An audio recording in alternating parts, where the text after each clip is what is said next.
Prince Harry and Meghan Markle had always planned to use Oprah Winfrey's platform to help launch their brand away from the palace, a royal expert has claimed. Andrew Morton says that the Duke had secret meetings with the chat show host 6 weeks after his wedding to Meghan in 2018, and that she was always a useful contact whom the Sussexes had planned to use. The journalist made the remarks following their bombshell interview with Oprah, which aired on March 8 this year, drawing a staggering 5,380 Ofcom complaints by the end of its first month. The controversial tell-all saw the pair make a number of shocking revelations about what life was like for them in the firm, addressing allegations of racism in the monarchy and sharing Meghan's battle with her mental health. Mr. Morton, author of Meghan and the Unmasking of the Monarchy, believes that Harry was meeting with Oprah and other TV executives before he had traveled to the U.S. Mr. Morton said, Harry was very keen to do an interview with Oprah within 6 months of the wedding, and he was having meetings with Oprah in a London hotel with other TV executives with regards to doing an interview. So right off the bat, Oprah was in their sights. There was nothing impulsive about it. He went on to say that Meghan had even spoken to the chat show host before the wedding and that elements of that conversation were contained in her interview, and said her actions were disingenuous.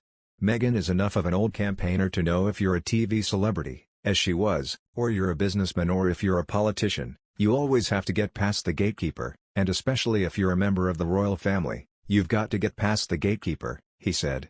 But what I understand from my Hollywood sources is that Harry was specifically in touch with Oprah, secretly went to see her in London in December of 2018. So the plan for an Oprah interview had been going on for some time. So don't run away with the idea that it was all impulsive. It wasn't. Besides, Halloween is a big holiday in the US, and as it approaches, the Sussexes could choose to take their children trick-or-treating around neighbors, including their close friend Oprah Winfrey's home. Halloween will be one of the first milestone holidays they celebrate as a family of 4. In the past, Halloween is an occasion that Harry and Meghan have celebrated together.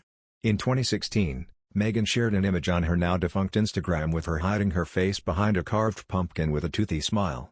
The image, dating from autumn 2016, reportedly showed how Meghan and Harry celebrated their first Halloween together in their own special way despite not being publicly linked at the time. In 2019, a source told, she'd been to London several times, but this was the first time he'd been to her home city. They haven't been to bars or clubs because they were worried they'd be spotted. Instead, it's been cozy nights in with wine and good food. Harry loved every minute of it. Also in 2019, the couple took to their old Instagram account to mark the occasion, and they shared an image of their 2018 visit to a special effects workshop in New Zealand. Writing when Archie was just a few months old, they captioned the picture, "Wishing you all a safe and fun Halloween from our family, and our little pumpkin, to yours." While the children are still quite young, Harry and Meghan may opt to stay closer to their abode for smaller-scale celebrations amid the COVID-19 pandemic. Located just a stone's throw away from the former royals is the home of chat show host Oprah Winfrey, who would no doubt offer a warm welcome to the family for the occasion. Ms. Winfrey has been described by Johnny Diamond, the BBC's royal correspondent, as a very close acquaintance of Harry and Meghan. Oprah was invited to the wedding of the couple in May 2018, when they tied the knot at Windsor Castle. The couple's Santa Barbara home is just a 6-minute drive down the road from Oprah's sprawling Promised Land 70-acre estate. It comes after the couple sat down for a tell-all interview with the U.S. host back in March, and speculation arose that the 2-hour special was shot in California. During the interview, Ms. Winfrey said that their chat wasn't filed at the Sussexes' property in Montecito but rather at a friend's house. While the location for the interview has never been revealed, Rob Lowe, who also lives in the neighborhood, speculated with the hosts of news talk show Daily Pop that it occurred at the chat show host's house. Back in May, he said, "It's so funny, everybody thinks the interview was shot at my house, and then my friend Ed Sarandos, who runs Netflix, everybody thought they shot it at his house. Here's my thing, and I have no idea, I think they just plain old shot it at Oprah's. I swear to you. And I think they just said it was at a mystery location." During their tell-all interview, Harry and Meghan made controversial claims about their time as senior royals.